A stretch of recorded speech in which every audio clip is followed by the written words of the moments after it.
maravilloso que se ha registrado en este inicio de semana. Es un gusto compartir con ustedes y por supuesto con mi compañero de fórmula, Julio Talamonti. ¿Cómo estás, Julio? Buenas noches. Sandy, buena y lluviosa noche para ti. Estamos en esta semana en la cual terminamos el mes de junio y va a empezar ya dentro de poco el séptimo mes. Pero antes de que eso suceda, y aunque sea asueto para la mayoría de los guatemaltecos, nosotros en TN23 y su programa La Medida, aquí estamos para los análisis. 3 temas impactantes. ¿Cuál es el primero? Vamos a iniciar con uno de los temas que en los últimos días ha dado mucho de qué hablar y se trata de la Corte de Constitucionalidad.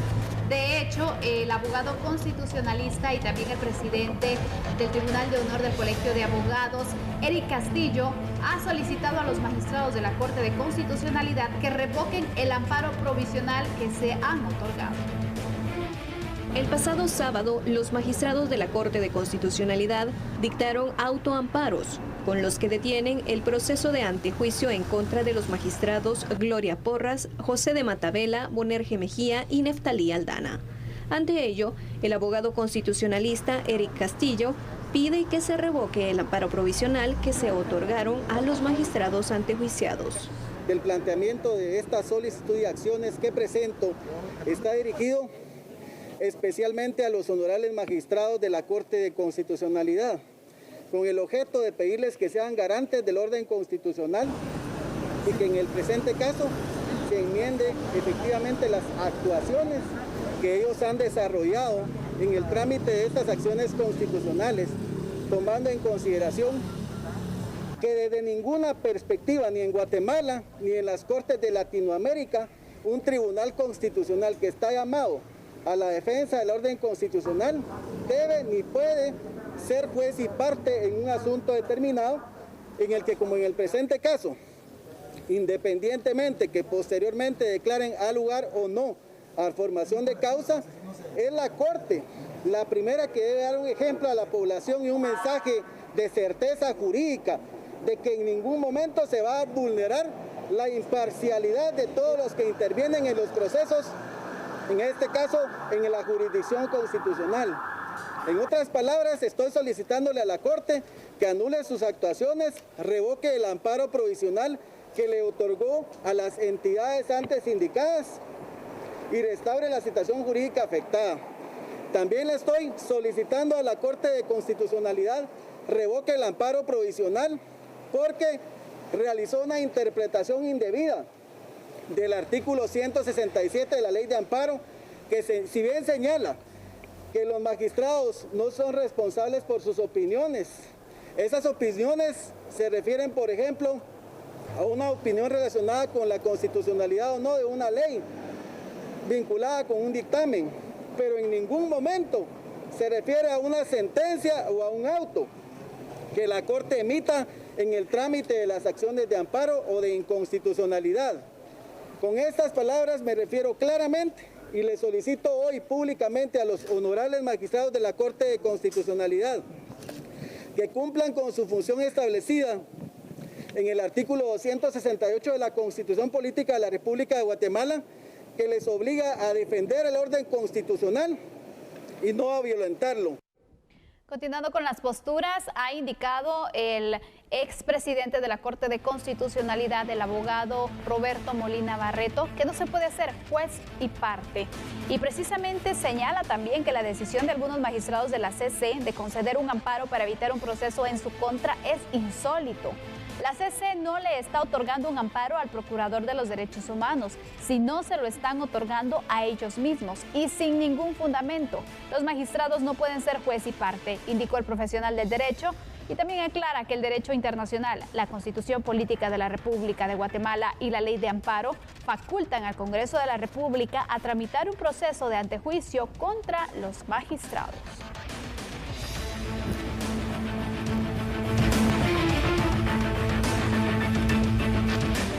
Y continuamos entonces también porque la Asociación de Azucareros de Guatemala se ha pronunciado sobre el tema y a través de este comunicado en el cual expone que con el fallo emitido por magistrados de la Corte de Constitucionalidad fueron vulnerados los 4 pilares del Estado de Derecho: el respeto al ordenamiento jurídico, pues los magistrados actuaron al margen de la ley; el respeto a los derechos y libertades fundamentales, pues con el fallo se pone en riesgo el Estado de Derecho; aseguran que el fallo va en contra de la Ley de Amparo y la ley del organismo judicial, entre otras. y también vulnera la separación de poderes, pues argumentan que el fallo evidencia que existe un poder absoluto por encima de la Constitución. Y ahora sí, vamos entonces con el análisis. Julio, ¿cómo ves tú los diversos puntos que se han planteado, las diversas posturas que se tienen? ¿Cuál es tu análisis? Bueno, Sandy, este es un tema que ha creado controversia durante todo este fin de semana, porque, a ver, si nos vamos a la ley del organismo judicial, y esto es algo muy importante, dice que una de las razones por las cuales, por ejemplo, un juez no debe conocer una causa es cuando él es parte de la causa, como en este caso pasó con los magistrados de la Corte de Constitucionalidad. A ellos se les había, en contra de 3 de ellos, se interpuso este recurso, o cuando tienen algún interés, y aquí el interés es obviamente marcado. Entonces, esto parece un fallo legal porque lo emite la Corte de Constitucionalidad, pero a su vez es un fallo que rompe realmente con el ordenamiento jurídico, que rompe, Sandy, con lo que dice la Constitución, que rompe con los criterios y con los principios, obviamente, del derecho, porque, a ver, dice la Constitución Política de la República de Guatemala en su artículo, en este caso, 204, que todas las resoluciones emitidas por cualquier tribunal, en este caso juez, deben de estar basadas en la Constitución. Bueno, hasta ahí estamos claros, pero cuando nos pasamos al artículo 175 de la Constitución, siempre dice que cuando uno de estos fallos obviamente obvia o hace, digamos, disminuye, restringe o tergiversa algún derecho. Aquí se disminuyeron derechos del Congreso de la República, por ejemplo, derechos de las personas que son candidatos a magistrados de la Corte Constitucional de Sala de Apelaciones también. Entonces este fallo dice va a ser nulo ipso iure, es decir, va a ser nulo de pleno derecho, y es lo que ha pasado en este instante. Y también es necesario poder marcar, Julio, porque se mencionaba entonces, no hay independencia de poderes. ¿Tú cómo ves esta situación? ¿Crees que sí se está dando o crees que al final la Corte de Constitucionalidad está tomando el poder absoluto? Sí, la Corte de Constitucionalidad realmente nos está demostrando aquí en Guatemala que nosotros en teoría somos una república presidencialista. ¿Por qué? Presidencialista porque hay 3 poderes del Estado, todos lo sabemos, ¿verdad? Ejecutivo, legislativo y judicial. Pero la Corte de Constitucionalidad, sobrepasando lo que dice sus funciones del artículo 268 de la Constitución, se ha constituido ella sola en un suprapoder, en el megapoder de Guatemala, es decir, legisla, ejerce función administrativa y también juzga. Y esta es una situación que tampoco puede darse, Sandy, porque no estaba pensado que la Corte de Constitucionalidad, cuando se creó la Constitución, se constituyera ni siquiera en un cuarto poder, sino que en el poder de poderes en este país. Y que también, obviamente, no puede ser una situación factible lo que han estado haciendo, el hecho de que da plazos perentorios. Pero vamos a ver unos datos, ¿te parece? Porque esto es muy importante. Allá está. Vamos a verlo con me gusta, Sandy, que es absolutamente con los artículos de la Constitución. A ver, el artículo 154 constitucional dice que los funcionarios son depositarios de la autoridad, son sujetos de la ley y jamás superiores a ella. Pero bueno, la Corte de Constitucionalidad está demostrando que este artículo no lo está respetando. El artículo 156 de la misma Constitución dice que ningún funcionario o empleado público está obligado a cumplir órdenes manifiestamente ilegales. Y aquí, ojo, porque nos podemos referir a lo que va a hacer o no el Congreso. Si esta orden, esta resolución emanada de la CC no tiene los visos de legalidad, tampoco habría con este ordenamiento jurídico constitucional, pues tampoco habría que respetarlo perentoriamente. Y el artículo 122 de la ley del organismo judicial, aquí quiero hacer yo en este acápite recalcar esta situación, Sandy. Impedimentos para que un juez conozca un asunto determinado son tener interés directo o estar directamente vinculado con el asunto. A todas luces, Sandy, es absolutamente antiético, antijurídico, es inmoral.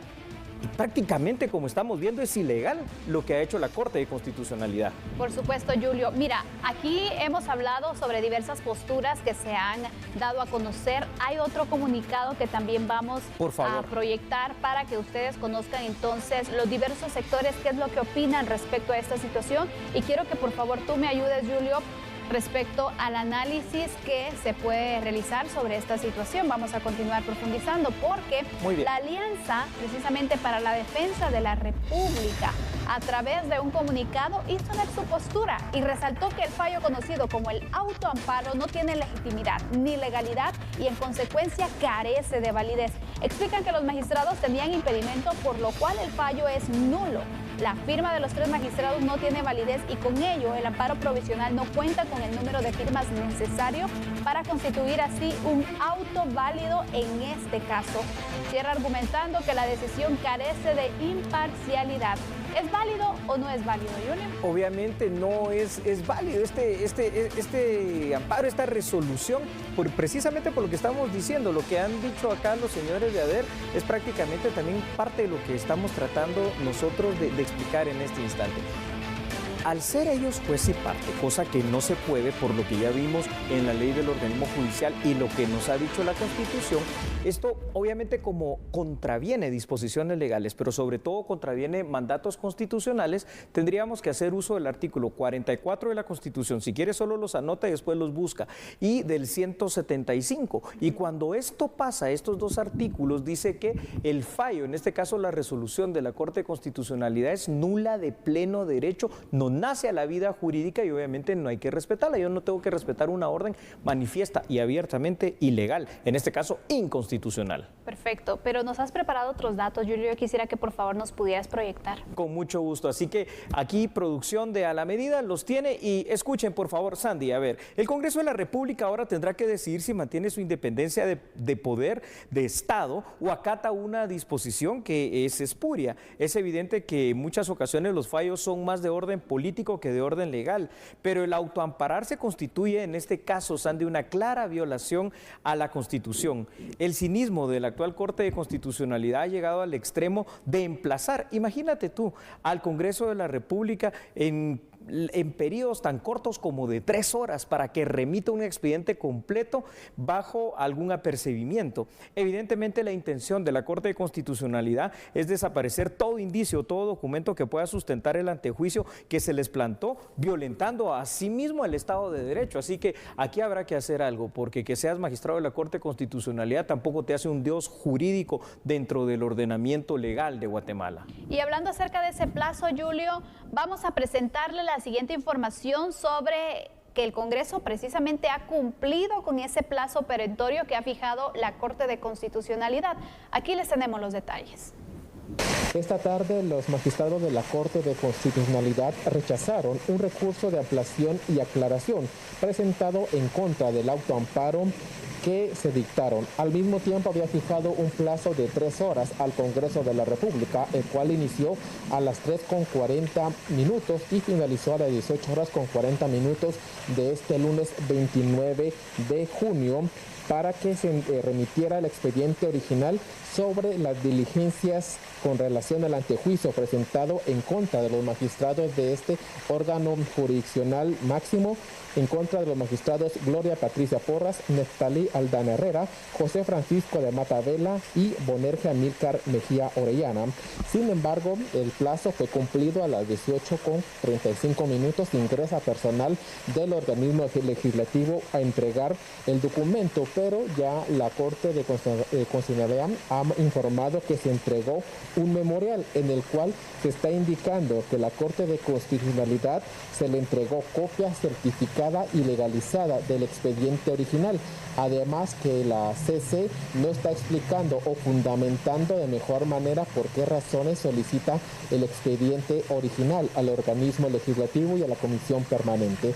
Por lo cual este es el memorial que se entrega esta tarde, lunes 29 de junio en la CC, donde hacen ver de que sí se entregó el expediente certificado y legalizado, como también se indica de que no se está fundamentando por qué razones se están exigiendo el expediente original al Congreso de la República.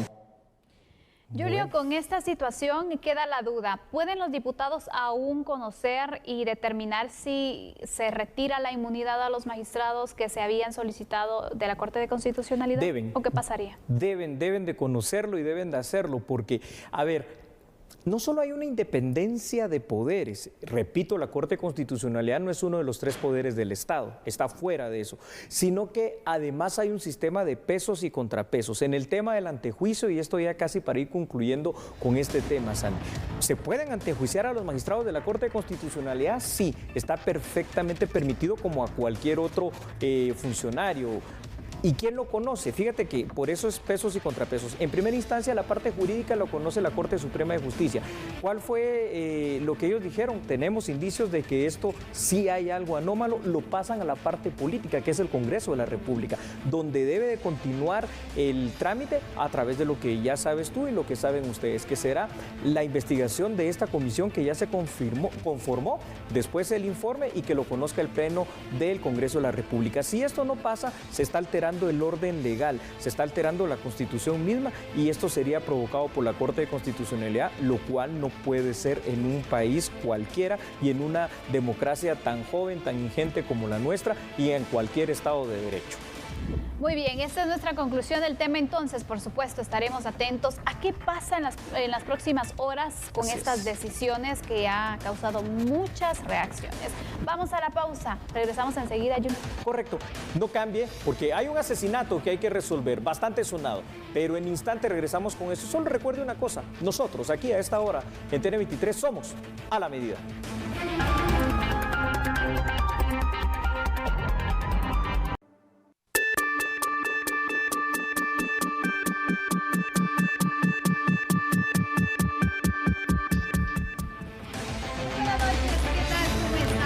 Y un día lluvioso que se ha registrado en este inicio de semana. Es un gusto compartir con ustedes y por supuesto con mi compañero de fórmula, Julio Talamonti. ¿Cómo estás, Julio? Buenas noches. Sandy, buena y lluviosa noche para ti. Estamos en esta semana en la cual terminamos el mes de junio y va a empezar ya dentro de poco el séptimo mes. Pero antes de que eso suceda, y aunque sea asueto para la mayoría de los guatemaltecos, nosotros en TN23 y su programa La Medida, aquí estamos para los análisis. 3 temas impactantes. ¿Cuál es el primero? Vamos a iniciar con uno de los temas que en los últimos días ha dado mucho de qué hablar y se trata de la Corte de Constitucionalidad.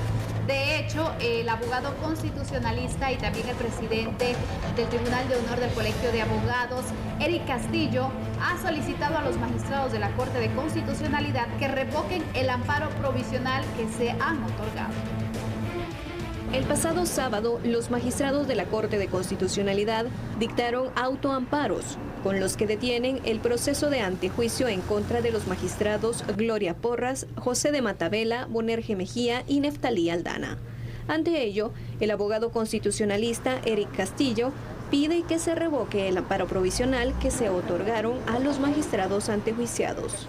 El planteamiento de esta solicitud y acciones que presento está dirigido especialmente a los honorables magistrados de la Corte de Constitucionalidad, con el objeto de pedirles que sean garantes del orden constitucional y que en el presente caso se enmiende efectivamente las actuaciones que ellos han desarrollado en el trámite de estas acciones constitucionales, tomando en consideración que desde ninguna perspectiva, ni en Guatemala, ni en las Cortes de Latinoamérica, un tribunal constitucional que está llamado a la defensa del orden constitucional debe ni puede ser juez y parte en un asunto determinado en el que, como en el presente caso, independientemente que posteriormente declaren a lugar o no a formación de causa, es la Corte la primera que debe dar un ejemplo a la población y un mensaje de certeza jurídica, de que en ningún momento se va a vulnerar la imparcialidad de todos los que intervienen en los procesos, en este caso en la jurisdicción constitucional. En otras palabras, estoy solicitándole a la Corte que anule sus actuaciones, revoque el amparo provisional que le otorgó a las entidades antes indicadas y restaure la situación jurídica afectada. También le estoy solicitando a la Corte de Constitucionalidad revoque el amparo provisional porque realizó una interpretación indebida del artículo 167 de la Ley de Amparo, que si bien señala que los magistrados no son responsables por sus opiniones, esas opiniones se refieren, por ejemplo, a una opinión relacionada con la constitucionalidad o no de una ley, vinculada con un dictamen, pero en ningún momento se refiere a una sentencia o a un auto que la Corte emita en el trámite de las acciones de amparo o de inconstitucionalidad. Con estas palabras me refiero claramente y le solicito hoy públicamente a los honorables magistrados de la Corte de Constitucionalidad que cumplan con su función establecida en el artículo 268 de la Constitución Política de la República de Guatemala, que les obliga a defender el orden constitucional y no a violentarlo. Continuando con las posturas, ha indicado el expresidente de la Corte de Constitucionalidad, el abogado Roberto Molina Barreto, que no se puede hacer juez y parte. Y precisamente señala también que la decisión de algunos magistrados de la CC de conceder un amparo para evitar un proceso en su contra es insólito. La CC no le está otorgando un amparo al Procurador de los Derechos Humanos, sino se lo están otorgando a ellos mismos y sin ningún fundamento.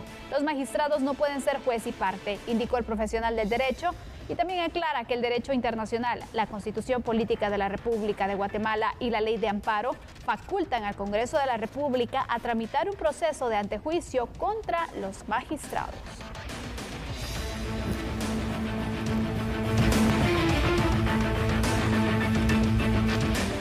Y continuamos entonces también porque la Asociación de Azucareros de Guatemala se ha pronunciado sobre el tema y a través de este comunicado en el cual expone que con el fallo emitido por magistrados de la Corte de Constitucionalidad fueron vulnerados los 4 pilares del Estado de Derecho: el respeto al ordenamiento jurídico, pues los magistrados actuaron al margen de la ley; el respeto a los derechos y libertades fundamentales, pues con el fallo se pone en riesgo el Estado de Derecho; aseguran que el fallo va en contra de la Ley de Amparo y la Ley del Organismo Judicial, entre otras. Y también vulnera la separación de poderes, pues argumentan que el fallo evidencia que existe un poder absoluto por encima de la Constitución.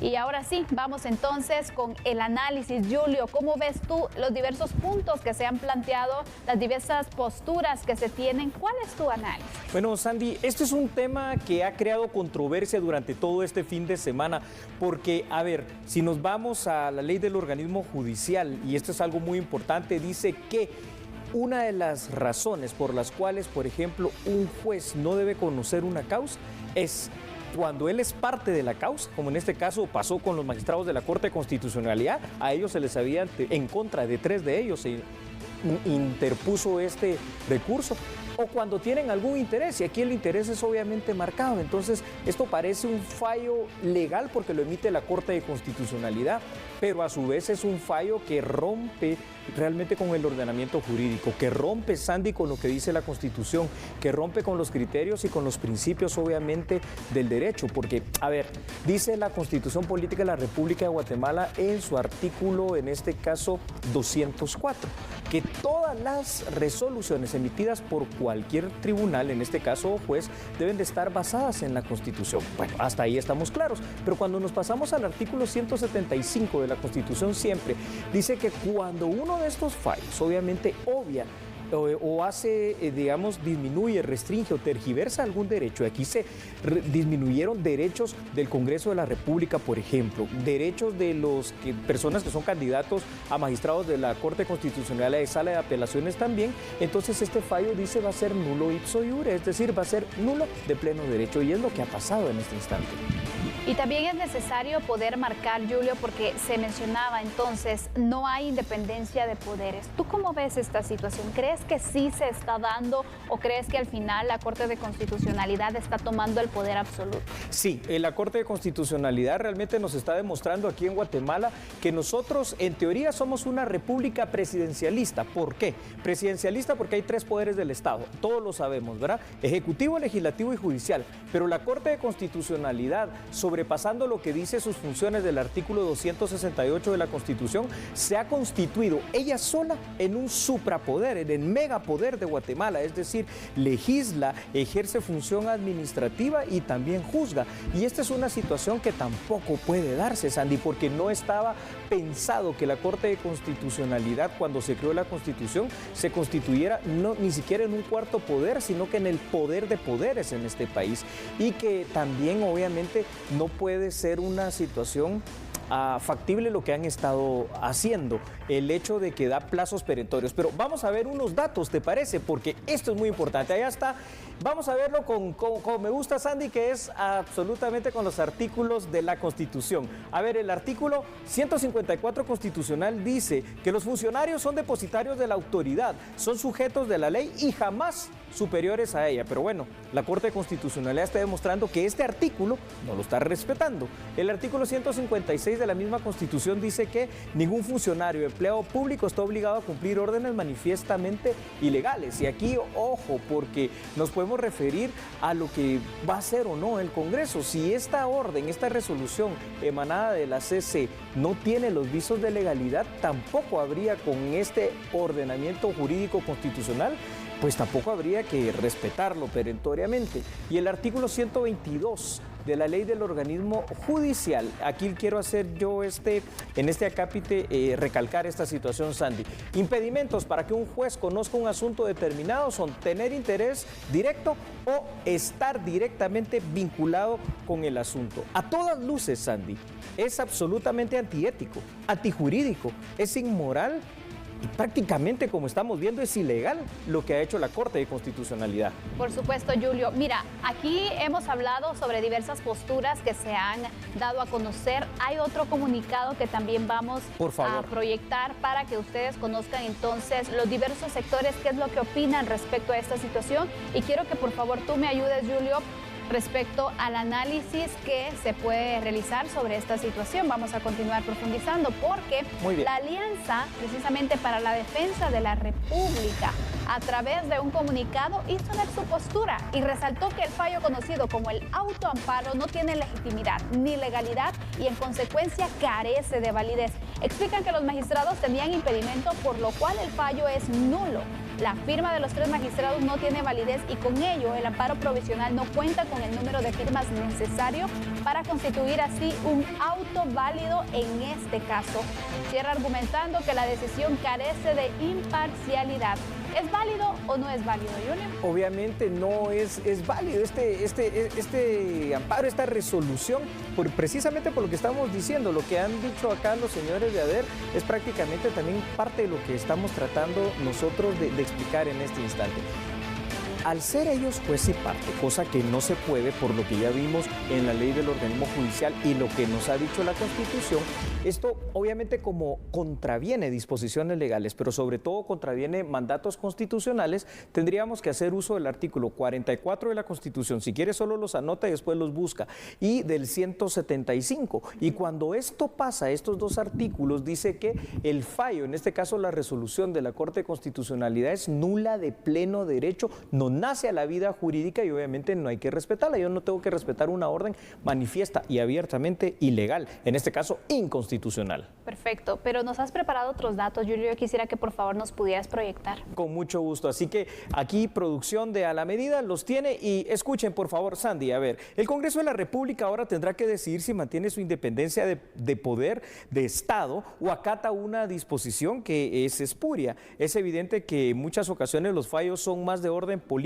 que de orden legal, pero el autoampararse constituye en este caso, Sandy, una clara violación a la Constitución. El cinismo de la actual Corte de Constitucionalidad ha llegado al extremo de emplazar, imagínate tú, al Congreso de la República en periodos tan cortos como de 3 horas para que remita un expediente completo bajo algún apercibimiento. Evidentemente la intención de la Corte de Constitucionalidad es desaparecer todo indicio, todo documento que pueda sustentar el antejuicio que se les plantó, violentando a sí mismo el Estado de Derecho. Así que aquí habrá que hacer algo, porque que seas magistrado de la Corte de Constitucionalidad tampoco te hace un dios jurídico dentro del ordenamiento legal de Guatemala. Y hablando acerca de ese plazo, Julio, vamos a presentarle la siguiente información sobre que el Congreso precisamente ha cumplido con ese plazo perentorio que ha fijado la Corte de Constitucionalidad. Aquí les tenemos los detalles. Esta tarde los magistrados de la Corte de Constitucionalidad rechazaron un recurso de apelación y aclaración presentado en contra del autoamparo que se dictaron. Al mismo tiempo había fijado un plazo de 3 horas al Congreso de la República, el cual inició a las 3:40 y finalizó a las 18:40 de este lunes 29 de junio para que se remitiera el expediente original sobre las diligencias con relación al antejuicio presentado en contra de los magistrados de este órgano jurisdiccional máximo, en contra de los magistrados Gloria Patricia Porras, Neftalí Aldana Herrera, José Francisco de Mata Vela y Bonerge Amílcar Mejía Orellana. Sin embargo, el plazo fue cumplido a las 18:35. Ingresa personal del organismo legislativo a entregar el documento, pero ya la Corte de Constitucionalidad ha informado que se entregó un memorial en el cual se está indicando que la Corte de Constitucionalidad se le entregó copia certificada y legalizada del expediente original. Además que la CC no está explicando o fundamentando de mejor manera por qué razones solicita el expediente original al organismo legislativo y a la comisión permanente, por lo cual este es el memorial que se entrega esta tarde, lunes 29 de junio en ACC, donde hacen ver de que sí se entregó el expediente certificado y legalizado, como también se indica de que no se está fundamentando por qué razones se están exigiendo el expediente original al Congreso de la República. Julio, con esta situación queda la duda. ¿Pueden los diputados aún conocer y determinar si se retira la inmunidad a los magistrados que se habían solicitado de la Corte de Constitucionalidad? Deben. ¿O qué pasaría? Deben de conocerlo y deben de hacerlo porque, a ver, no solo hay una independencia de poderes, repito, la Corte de Constitucionalidad no es uno de los 3 poderes del Estado, está fuera de eso, sino que además hay un sistema de pesos y contrapesos. En el tema del antejuicio, y esto ya casi para ir concluyendo con este tema, Sandy, ¿se pueden antejuiciar a los magistrados de la Corte de Constitucionalidad? Sí, está perfectamente permitido como a cualquier otro funcionario. ¿Y quién lo conoce? Fíjate que por eso es pesos y contrapesos. En primera instancia, la parte jurídica lo conoce la Corte Suprema de Justicia. ¿Cuál fue lo que ellos dijeron? Tenemos indicios de que esto sí hay algo anómalo, lo pasan a la parte política, que es el Congreso de la República, donde debe de continuar el trámite a través de lo que ya sabes tú y lo que saben ustedes, que será la investigación de esta comisión que ya se conformó, después el informe y que lo conozca el Pleno del Congreso de la República. Si esto no pasa, se está alterando el orden legal, se está alterando la Constitución misma y esto sería provocado por la Corte de Constitucionalidad, lo cual no puede ser en un país cualquiera y en una democracia tan joven, tan ingente como la nuestra y en cualquier Estado de Derecho. Muy bien, esta es nuestra conclusión del tema. Entonces, por supuesto, estaremos atentos a qué pasa en las próximas horas con estas decisiones que ha causado muchas reacciones. Vamos a la pausa, regresamos enseguida, Jun. Correcto, no cambie porque hay un asesinato que hay que resolver, bastante sonado, pero en instante regresamos con eso. Solo recuerde una cosa, nosotros aquí a esta hora en TN23 somos a la medida.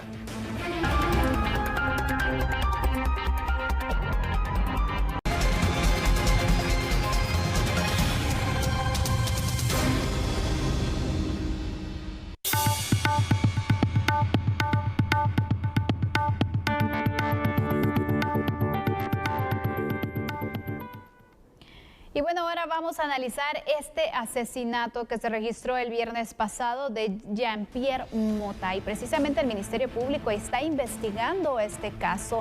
Y luego de realizar las pesquisas el pasado viernes, el Ministerio Público abrió ya la investigación para dar con los responsables del crimen contra el abogado. El fiscal a cargo indicó que la investigación está en curso. Desde el viernes 26 de junio, la Fiscalía de Delitos contra Operadores de Justicia y Sindicalistas se encuentra recabando información para esclarecer los hechos. Al momento ya se cuenta con diversos indicios probatorios y la investigación está en desarrollo.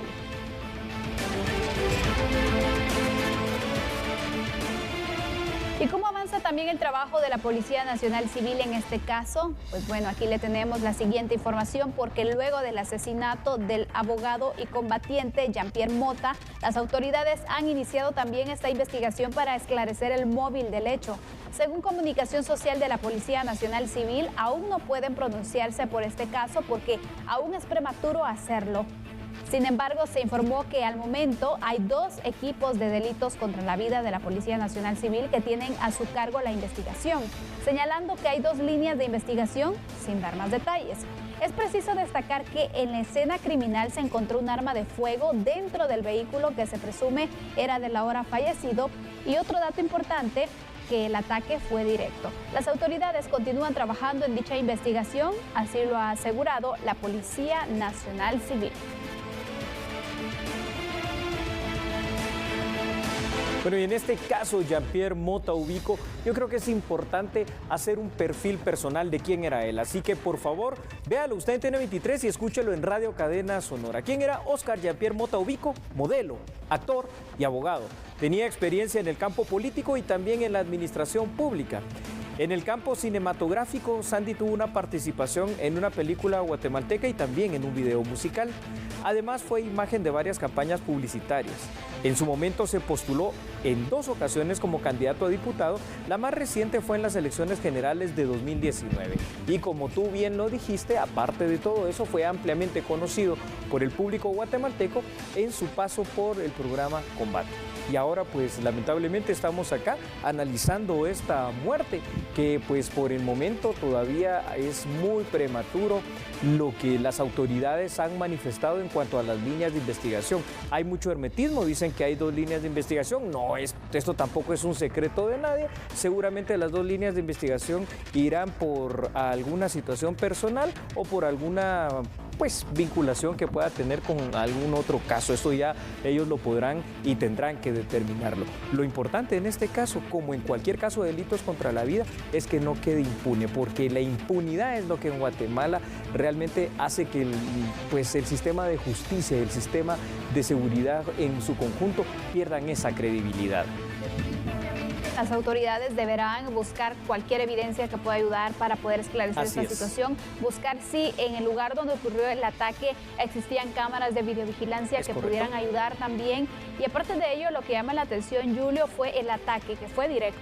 Eso, quiero hacer hincapié en esto del ataque directo. Tan directo fue el ataque que aparte creo que fue hecho por profesionales definitivamente del sicariato, porque vale la pena aclararlo, Jean-Pierre Mota no iba solo en el vehículo, iba acompañado en ese momento de su esposa. Afortunadamente no estamos hablando de otro tipo también de situación lamentable, pero sí los sicarios sabían específicamente dónde estaba él viajando y fueron muy precisos y muy certeros en este ataque criminal. Así que es una situación que las imágenes hablan per se y ha causado una conmoción total dentro de la sociedad guatemalteca, Santi. Por supuesto, Julio, llama la atención este caso porque obviamente se espera una investigación y dar con los responsables ante crímenes como estos y también varios se han pronunciado y han exigido esa justicia para este y para varios casos que todavía están pendientes de resolverse, Julio.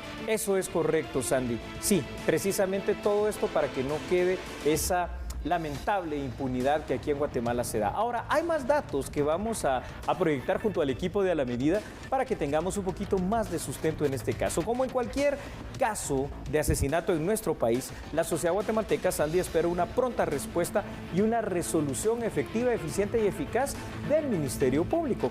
Uno de los graves problemas de la justicia guatemalteca es ese alto índice de impunidad que mantiene un porcentaje tan elevado en los casos de delito, primero de alto impacto y obviamente de delitos contra la vida como este del excombatiente Jean-Pierre Mota. A los responsables de este hecho delictivo les espera una sentencia que puede oscilar dentro de los 25 a los 50 años de privación de libertad solo por el tema del asesinato, porque aparte si son 2 o 3 más hay otro tipo de delitos como la asociación ilícita. Bravo, Sandy, así es. Interesante es esta situación en cuanto a que esperamos pronto, ojalá en esta misma semana, ¿verdad, Sandy? Alguna notificación tanto del Ministerio Público como de la PNC de avances en la investigación de este caso. Definitivamente, Julio, sabemos que la Policía Nacional Civil, el Ministerio Público ya ha dado a conocer que están en la investigación, por lo tanto esperaríamos resultados, pero más que resultados que sean pronto, que sean efectivos, Julio, que logren dar a conocer la situación que se ha originado, por qué el asesinato, quiénes o quién estuvo involucrado y que se logre la detención también para poderse iniciar también con el proceso judicial que corresponde. Esto es muy importante y también saber determinar si son solo autores materiales, que evidentemente fueron los que cometieron este hecho tan bárbaro, sino que en todo caso, lo cual es muy probable también, quiénes fueron los autores o el autor intelectual y cuál fue el móvil y por qué fue que se hizo, ¿verdad? Por supuesto, porque recordemos que hay una familia que también está esperando justicia en este caso y que sabemos que está pasando momentos difíciles por la pérdida del abogado Jean-Pierre Mota y de esta forma también pues será respiro, te diría, aunque obviamente no se supera una pérdida a pesar de las situaciones, pero por lo menos saber que se está haciendo justicia creo que es un aliciente. Eso es importante, que el caso entonces de Jean-Pierre Mota Ubico sirva para que también todos, absolutamente todos, los delitos contra la vida que hay acá en nuestro país, pues se resuelvan, se investiguen y lleguen a una conclusión en la cual se haga justicia, que es lo que espera la sociedad guatemalteca.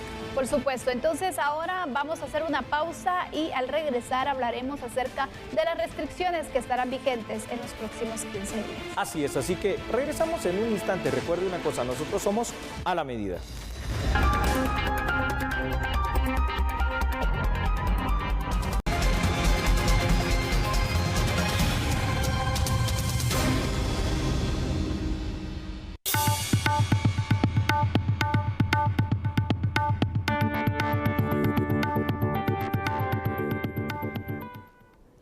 Y bueno, ahora vamos a analizar este asesinato que se registró el viernes pasado de Jean-Pierre Mota. Y precisamente el Ministerio Público está investigando este caso. Y luego de realizar las pesquisas el pasado viernes, el Ministerio Público abrió ya la investigación para dar con los responsables del crimen contra el abogado. El fiscal a cargo indicó que la investigación está en curso. Desde el viernes 26 de junio, la Fiscalía de Delitos contra Operadores de Justicia y Sindicalistas se encuentra recabando información para esclarecer los hechos. Al momento ya se cuenta con diversos indicios probatorios y la investigación está en desarrollo.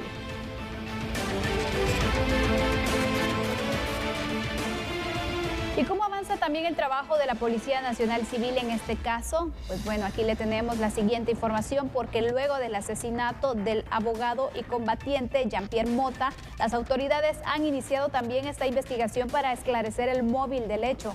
Según Comunicación Social de la Policía Nacional Civil, aún no pueden pronunciarse por este caso porque aún es prematuro hacerlo.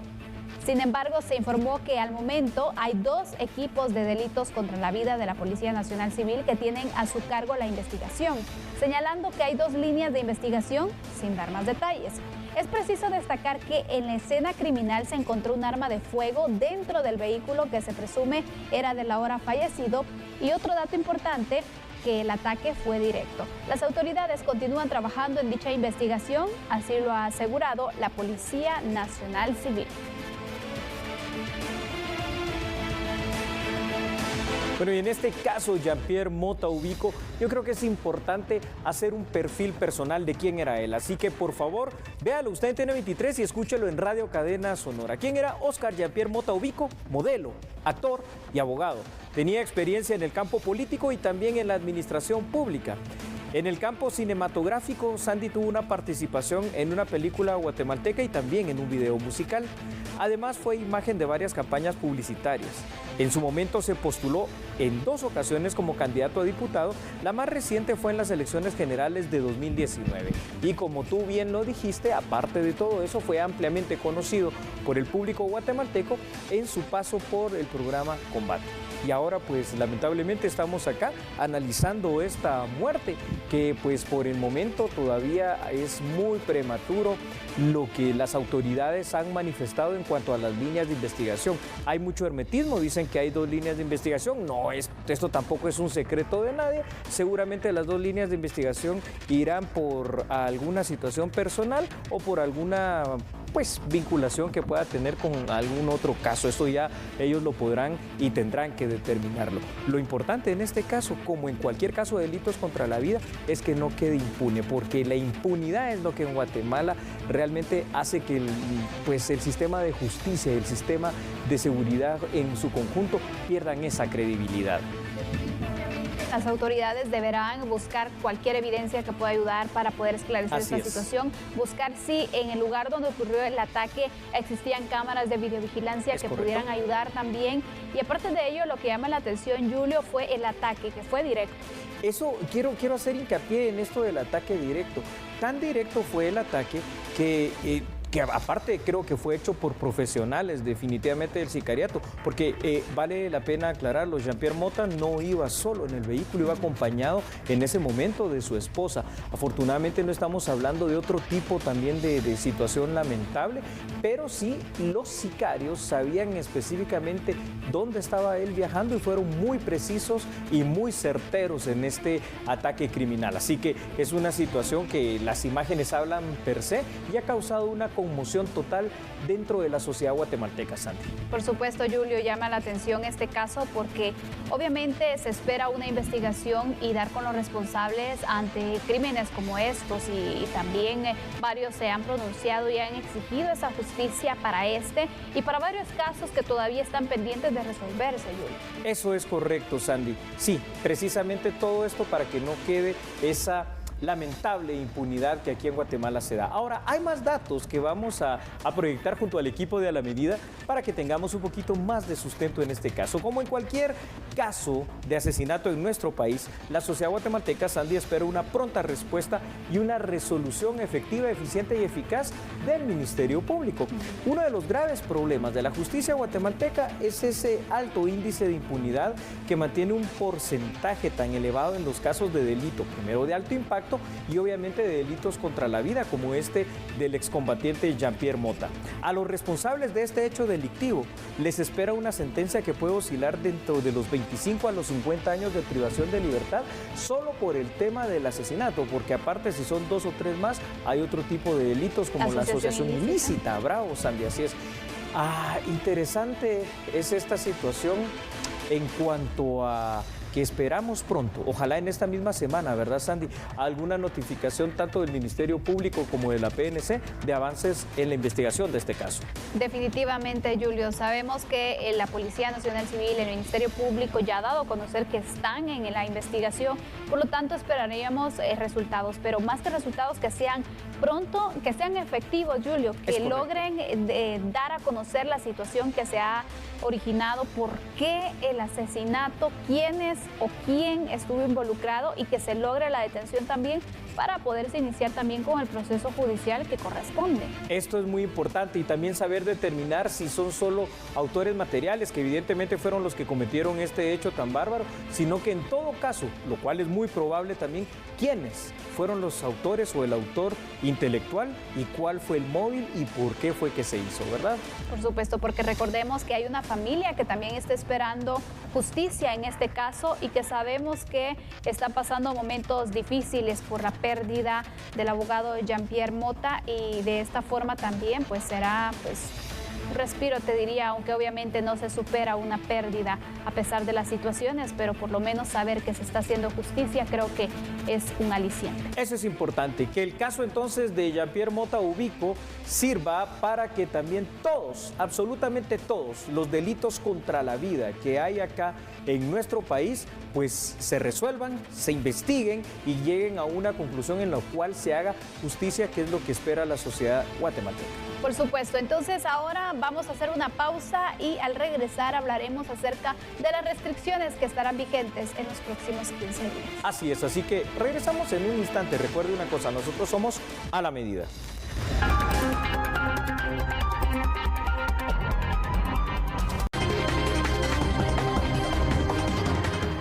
Muchas gracias por continuar en sintonía de A la Medida. El presidente de la República en cadena nacional dio a conocer cuáles serán las disposiciones para los próximos 15 días, haciendo énfasis en la circulación vehicular. Se regirán siempre por el número de placa y a continuación le explicamos cómo estará la situación para estas semanas. Habitantes de Guatemala, Zacatepeques, Escuintla y Quetzaltenango no podrán salir de su departamento. Tampoco personas ajenas a esas jurisdicciones lograrán ingresar. Así lo indicó el domingo por la noche el presidente de la República, Alejandro Yamatei, durante la acostumbrada cadena nacional, en la cual dio a conocer las nuevas disposiciones para combatir el COVID-19. Añadió que en esos lugares también se mantendrá la restricción a la circulación vehicular según el número de placa. Para el tema de la circulación, si la fecha es del día par, circulan las placas que terminen en número par Y si la fecha del día es impar, circulan las placas que terminen en número impar. Por ejemplo, mañana es 29 de junio, es fecha impar, por lo tanto circulan las placas impares terminadas en 1, 3, 5, 7 y 9. Pasado mañana es 30 de junio, es fecha par, por lo tanto circulan las placas que terminan en 0, 2, 4, 6 y 8.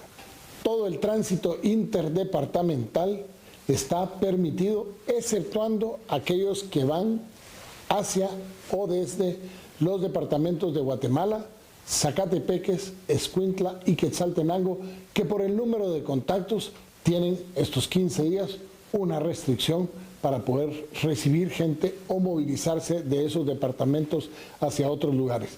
La policía será muy drástica en estar velando porque efectivamente se cumpla con esta limitación de conducción interdepartamental.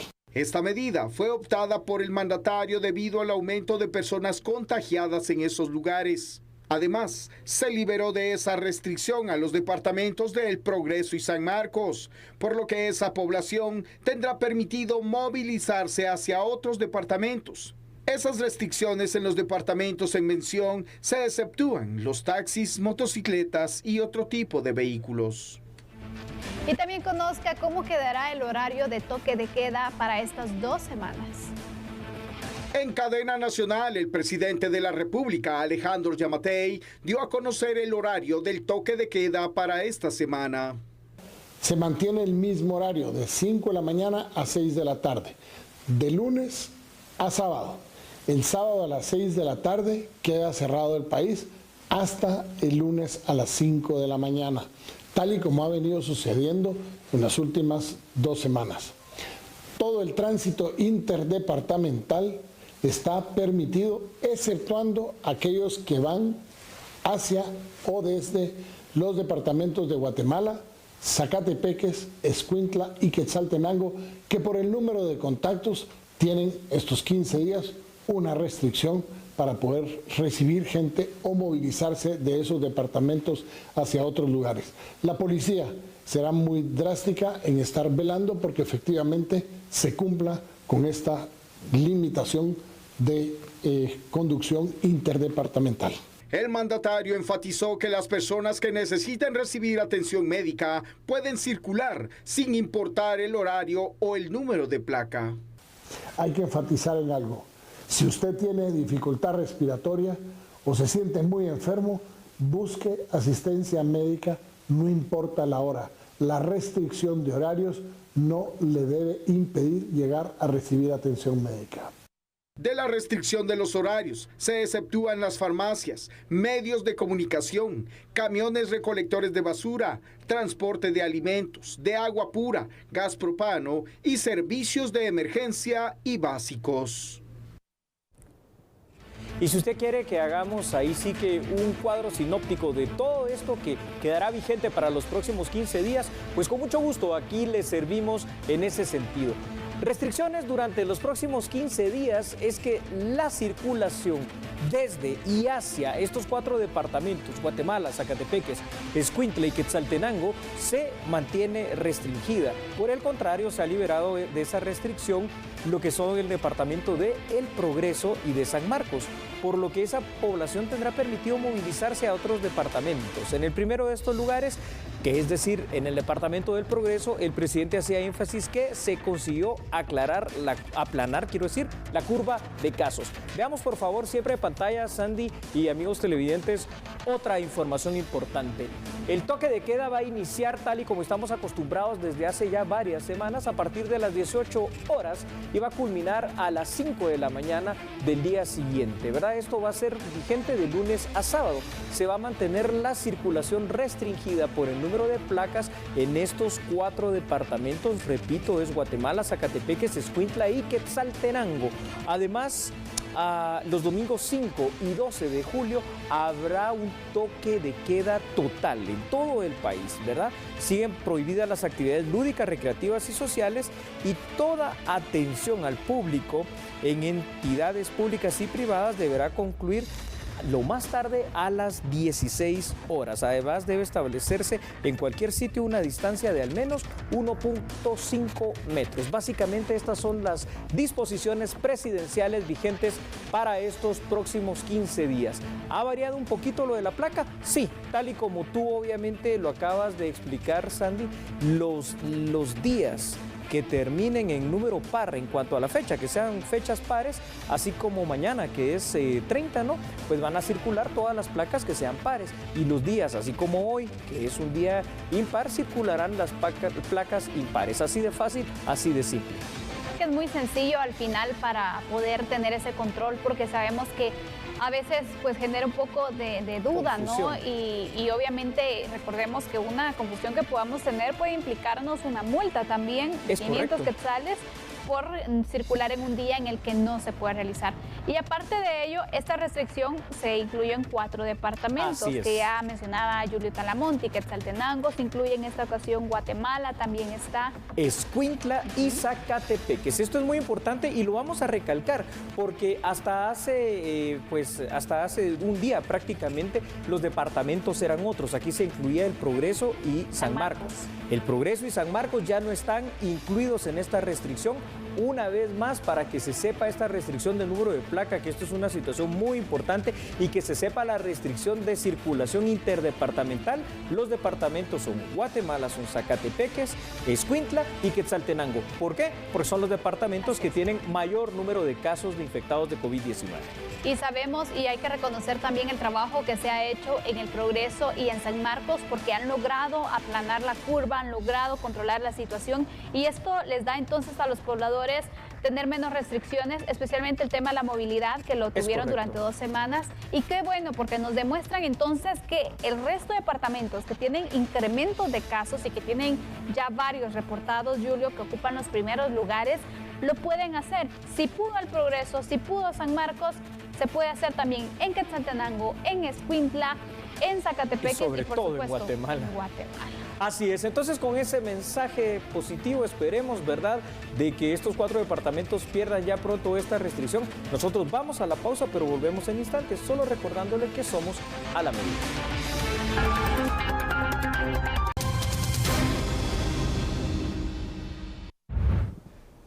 Es momento de conocer la actualización de casos del COVID-19 que dieron a conocer las autoridades del Ministerio de Salud.